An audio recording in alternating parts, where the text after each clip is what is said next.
Hello and welcome to Soul Talk with Rabbi David Aaron and Leora Mandel. Rabbi Aaron, I believe that just about everybody would agree that criticism and complaining are destructive to our relationships. They're even self destructive because I think people who criticize a lot and complain a lot, oftentimes it's just a symptom of a negative internal atmosphere that's coming out. The big question is, even recognizing how destructive they are, I think it's very hard to stop. And so my question for you today is how can someone who tends to be on the more critical complaining side of things, how can one change that? How can one make a change in their life to stop that?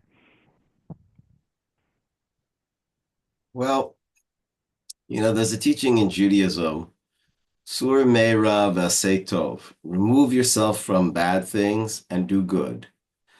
But some explain that the way you do the good is you got to just do the good, and that'll get you away from the bad things. In other words, you want to get away from the bad things, do good.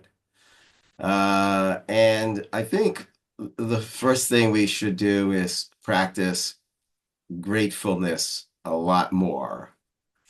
I believe great people are grateful people.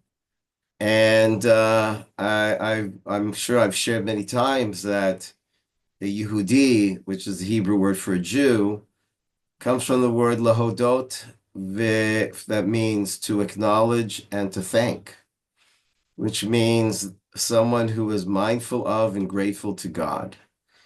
And one of the exercises I do is I take a period of time where I just thank, and I would recommend others try this. Try to take half an hour when you're walking down the street and just thank. Thank you for that tree. Thank you for that bird. Thank you for that sign over there. Thank you for that.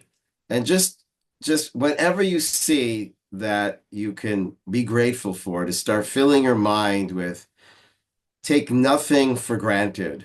Nothing for granted. This is all a miracle, absolutely a miracle. And so I think the first thing we need to do is start talking positively and just be thankful. I think another thing is to look for opportunities to compliment people. Mm. I mean, but genuinely compliment people. I try to practice that whenever I have an opportunity to say a kind word to somebody. It doesn't cost you anything. It's easier than giving, charity. It doesn't cost you nothing to say a kind word, but my gosh, what it does for people to say a kind word, it just lifts people's spirits. You can collect their smiles just from just saying kind words to people and looking for an opportunity. I think everybody should ask themselves at the end of the day, did I give anybody a compliment? And you can start with yourself. You start with yourself. Compliment yourself. Is there something that you did that you could say, way to go, that was good, you did well? And so we have to start working. There's something in Jewish tradition called Lashon Hara, which is speaking derogatorily, but literally it's called bad language.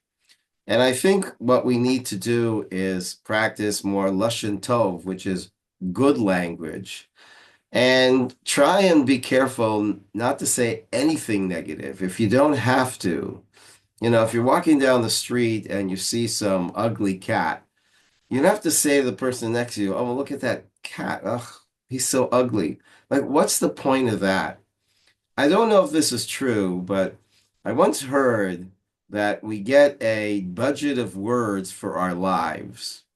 And you just have so many words that you're allowed to use that you have. It's like a bank account of words that you can withdraw from.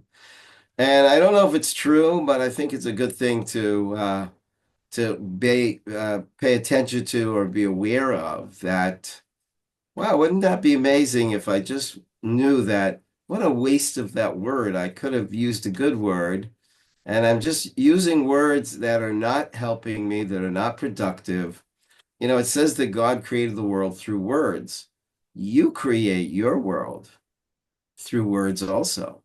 Mm. And so how to stop complaining and how to be stop being critical. The first thing is just get into the habit of complimenting rather than complaining, thanking rather than be ungrateful.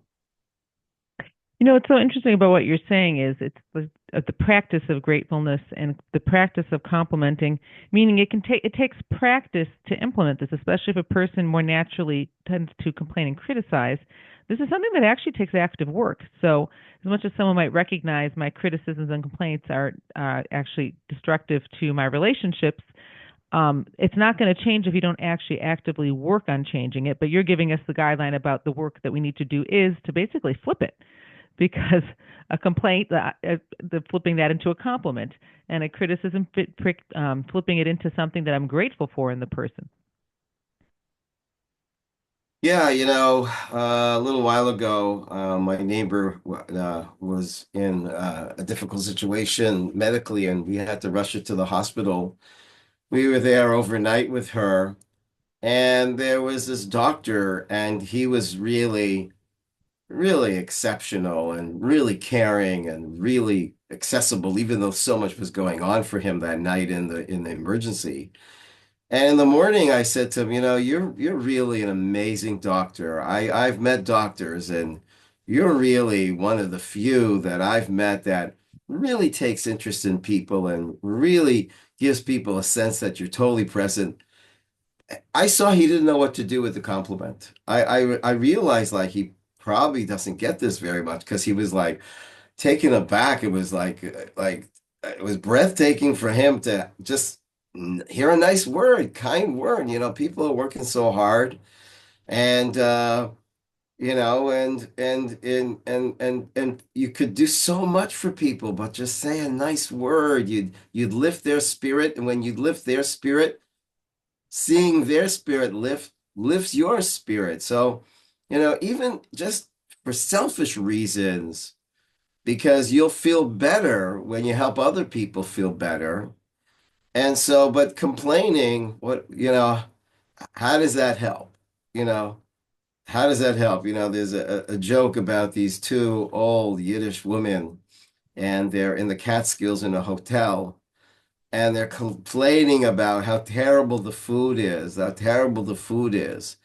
And part of their complaint is, and the portions are so small. They don't like the food, but they're also complaining that they're not getting enough of the food they don't like. Hmm. It's just a bad, bad habit, and it doesn't help anybody. And just be selfish. It doesn't help you to look for what's dark and to look for what's sad and to look for, I'm even uncomfortable sharing the news with people. Like, if they're going to hear it, why should I be the bearer of bad news? They're going to hear it anyways. So, but that's what people talk about. Even on Shabbat, we really should talk only positive talk on Shabbat, just positive talk. But Shabbat turns into a time where we kind of review the news of the week, and sadly, a lot of news is bad news. I have a friend that worked in a TV station, and he came up with an idea. Let's do something called good news. At the end of the news, we would find a few minutes to say some good news, and they found that people didn't respond to it. They didn't like it. Like, oh, we don't need to hear the good news. And the interesting thing is that when you listen to the news, you think the whole world's this way. If the whole world's this way, then this is not news breaking. So the fact that news is generally bad is not the way the world generally is. Most people are not in hospitals. Most people are not in terrorist attacks. Most people, yes, I'm not saying it's not happening. It is happening, and it's terrible and tragic. But when you read and listen to the news so much, you start to think that that's the color of the world, and it's black, it's dark, it's sad, and you it really just to be kind to yourself at least on Shabbat, or at least have, kind of like good word hours where you choose an hour in the day that you're not going to say anything negative. You're not going to share any bad news. Um, But I think we need to really realize that it's not just simply a good thing to do for others. It's really a good thing and actually a great thing to do for yourself. To be kind to yourself and not fill your mind with such darkness and wear these dark blue glasses that just sees everything and gives you the blues. So that is the reality is that what we choose to focus on is what's in front of our face, even though other beautiful, wonderful things, as you're pointing out, when you're in a hospital, all you see is sick people, but the majority of the world is healthy.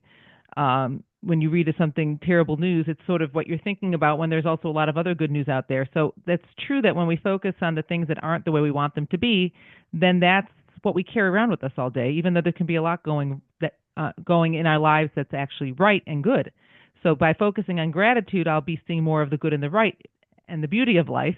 If I'm focusing on the criticism and complaints, then I'm focusing on all the things that aren't the way I want them to be. But I'm going to ask a question because there is some aspect when I have a criticism or complaint, it's because something isn't the way I want it to be. I want it to be different.